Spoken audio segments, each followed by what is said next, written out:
Hello and welcome to the show. I'm your host, Invictus. 21st century television audiences are accustomed to encountering frequent, favourable depictions of interracial relationships. It wasn't always like that.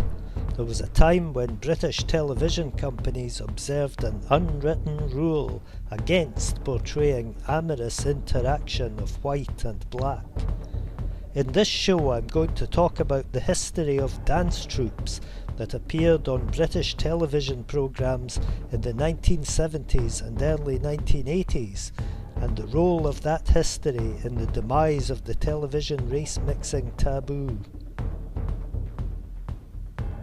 Throughout the first half of the 1970s, the BBC's weekly chart music show Top of the Pops regularly featured a glamorous female dance troupe. What they call Pan's people, yeah. There's one special one, Beautiful Babs. Don't know what her name is. Flick Colby stopped performing with Pan's people in 1971 in order to concentrate on choreographing the troupe's routines. One by one the other original members left and were replaced, until in 1976 the last remaining founding member, Ruth Pearson, decided to retire from performing. Colby and Pearson agreed to disband Pan's people and together to raise a new outfit for the Top of the Pops gig, which they named Ruby Flipper. They opted for a different format, featuring both male and female dancers. Of the three men they recruited, one, Floyd Pierce, was black. I think we put somebody's nose out of joint and the upper echelons of the BBC because they were not sort of told about our plans of changing, stopping Pan's people and starting Ruby Flipper. Oh. Then they didn't like the idea of Floyd being black dancing with white. It was outrageous. We were so angry and shocked. Yes, it was very, very, very controversial at the time, and which is why, with Hot Gossip, it was 3 years before we could get on television. More on Arlene Phillips and Hot Gossip anon. Ruby Flipper's tenure on Top of the Pops was thus short-lived. They were succeeded by Legs & Co., a sort of Pan's People Mark II. Nevertheless, Floyd Pierce occasionally appeared with Legs & Co. on a supernumerary basis. Arlene Phillips was working in London as an instructor of American jazz dance. Beginning in 1974, she recruited a dance troupe from among her students. She named this outfit Hot Gossip. The troupe performed for 2 years at Monkberry's Club in London's Jermyn Street. In 1978, director David Mallet booked Hot Gossip to appear as a regular act on the Kenny Everett Video Show, which was due to start on the BBC's commercial rival, ITV. With a lineup of 7 white women and 3 black men, including, incidentally, the ubiquitous Mr. Pierce, Hot Gossip clearly violated the informal rule against black men dancing with white women. This time the transgression went unchallenged.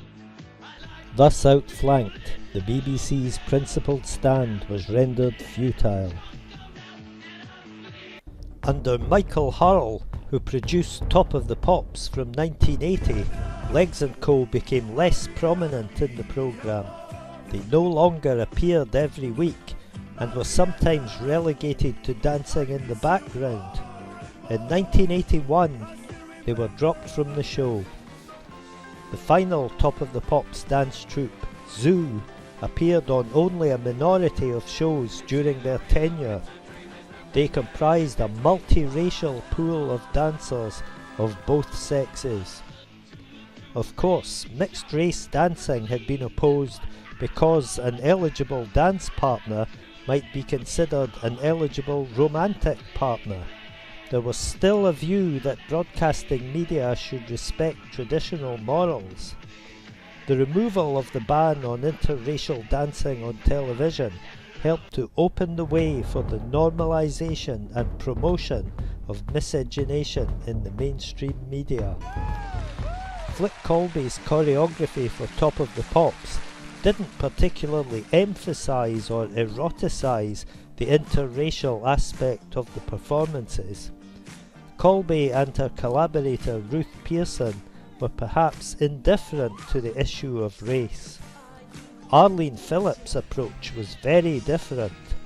Her remark to Ruth Pearson that it took Hot Gossip 3 years to get on television because of the race issue demonstrates that it was always her intention that they should appear on television, and that she was aware that her chosen combination of white women and black men would make that more difficult, especially in view of her erotically suggestive choreography.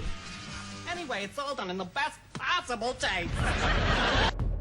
It would appear as though Phillips was actually pursuing the goal of abolishing the taboo. Her Jewish identity perhaps offers an indication of her motive, and indeed the purpose of the race-mixing agenda itself. But that matter lies out with the scope of the present show. I hope you found this brief narrative account of a little-known episode in the ongoing culture wars interesting and informative. Until next time, for the Waverley Club, I'm Invictus.